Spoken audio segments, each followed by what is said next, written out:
Siti Jenar, guru mistik sejati.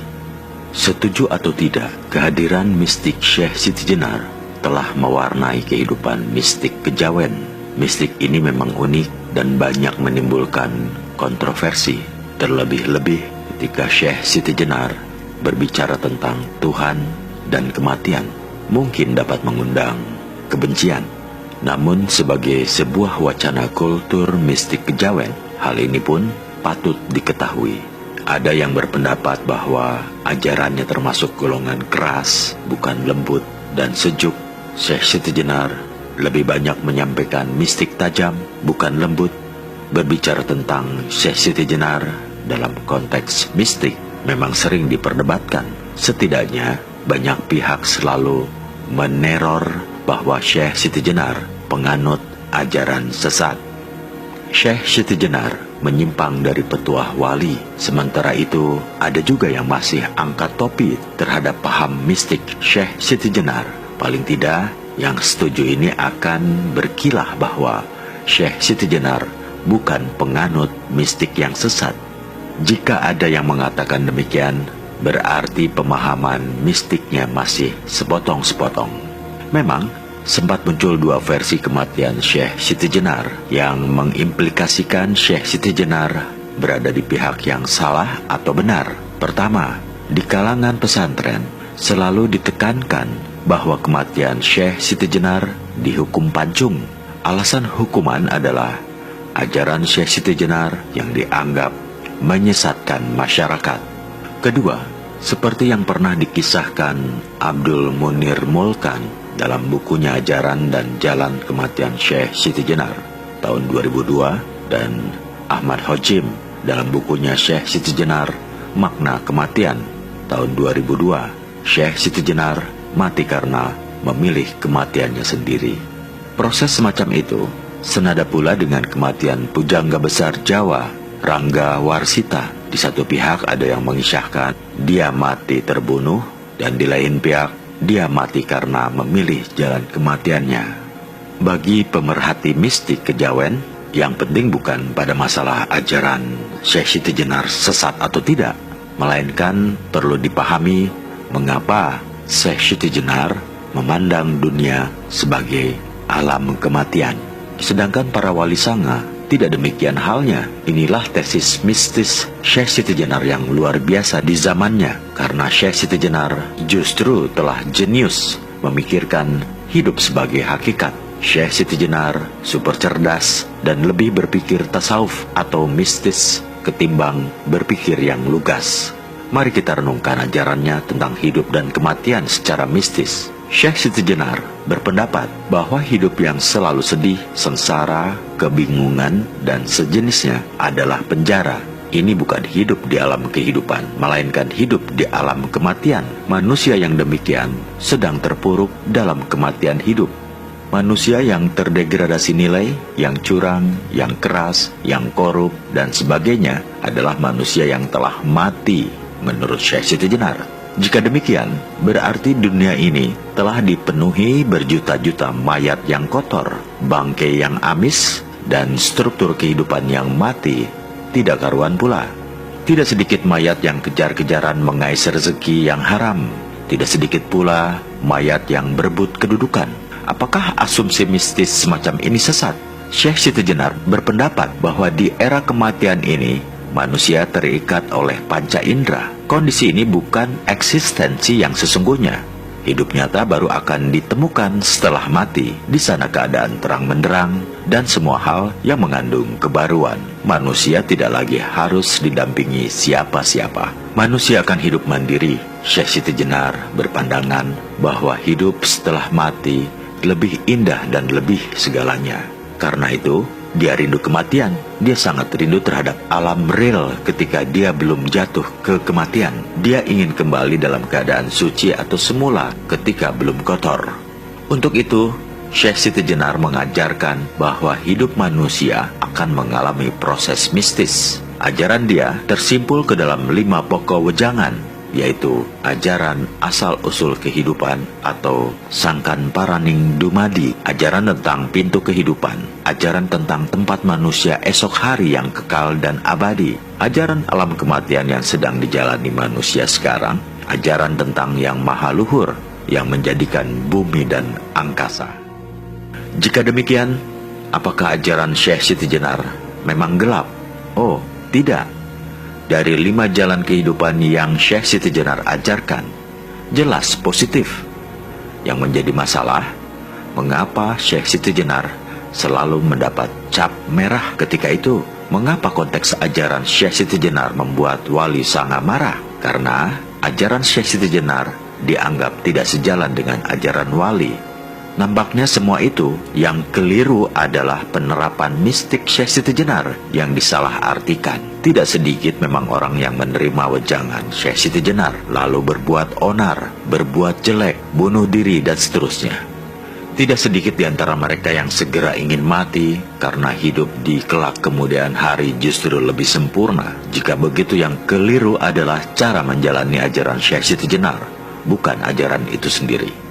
Cinta mati sebenarnya bagus, tetapi jika mereka segera ingin mati dengan jalan tidak wajar, ini yang salah. Padahal Syekh Siti Jenar tidak mengajarkan orang harus bunuh diri. Ini masalahnya. Syekh Siti Jenar sesungguhnya tergolong guru mistik yang brilian. Syekh Siti Jenar, guru mistik sejati yang tahu berbagai hal.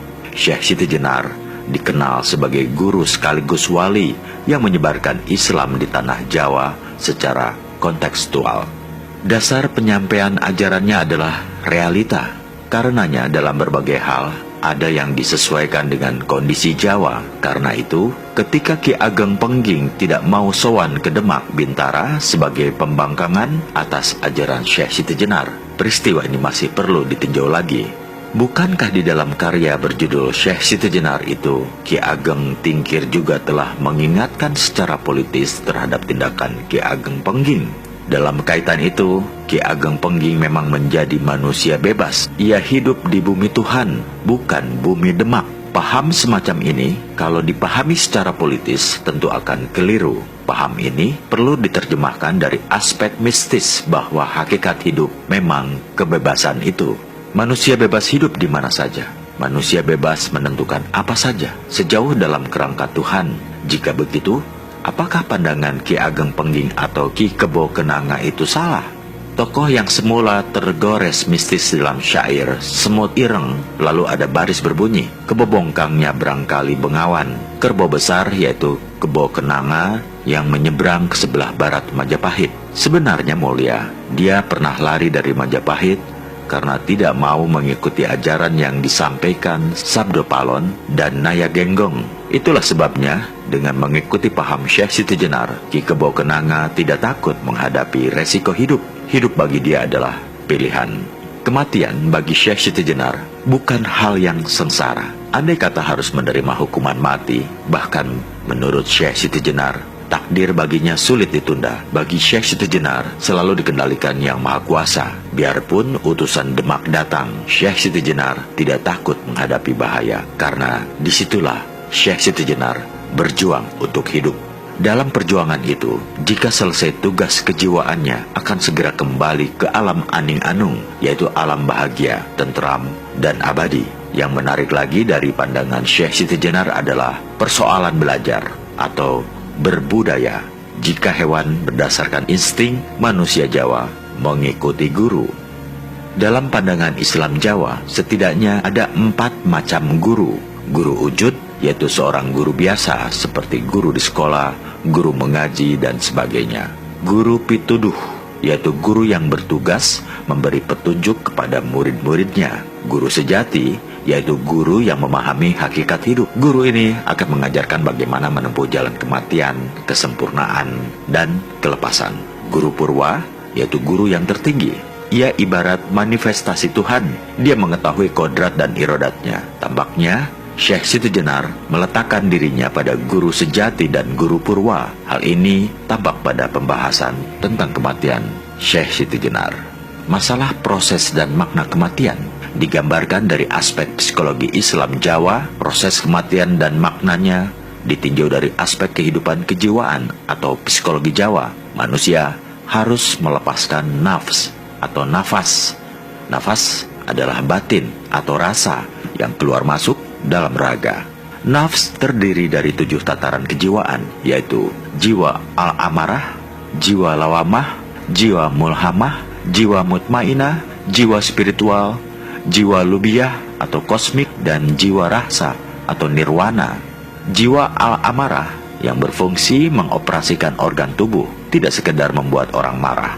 Jiwa lawamah yaitu jiwa yang letaknya lebih dalam lagi, lebih halus, yang ketika orang tidur akan menciptakan mimpi yang menembus ruang dan waktu. Jiwa mulhamah yaitu batin manusia yang menyebabkan mereka dapat menerima petunjuk Tuhan. Jiwa mutmainah yaitu batin manusia yang tenang. Jika ini diaktifkan, manusia Jawa akan mampu melihat apa yang disebut clairvoyance, yaitu objek atau peristiwa di luar fisik atau metafisik. Namun, jiwa ini masih bersifat semu, masih lahiriah atau batin semu. Jiwa spiritual yaitu batin manusia yang mampu melakukan kontak dengan alam gaib. Dalam masyarakat Jawa, tradisi semacam ini dinamakan alam supena.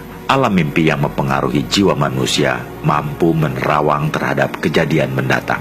Batin ini ke arah futuristik atau jangka atau ramalan. Orang Jawa menyebutnya ngerti sadurunge winarah, artinya mengetahui yang bakal terjadi. Misalnya, gerak pikiran atau batin merasa nikmat secara otomatis. Ketika kita harus menganggukkan kepala, menyembah, melambaikan tangan pada saat berhubungan dengan orang lain adalah wacana batin spiritual. Jiwa lubiyah atau kosmik telah meninggalkan alam pikiran, masuk ke alam intuisi. Kehidupan tidak dapat selalu melalui kesadaran panca indera. Misalnya, ketika orang berzikir ataupun meditasi, mereka merasa hilang. Yang ada hanyalah halusinasi dan ilusi. Dari sini orang akan menerima wisik. Jiwa rasa atau nirwana yaitu keadaan nafs yang melukiskan bahwa alam ini adalah alam langit, alam murni, penuh ketiadaan atau sunyaruri. Begitulah esensi apa yang disampaikan oleh Syekh Siti Jenar yang kadang-kadang merasakan ketiadaan Tuhan, dan yang ada adalah ingsun atau aku. Tapi pada hal lain yang baik, Syekh Siti Jenar juga mengakui adanya Tuhan.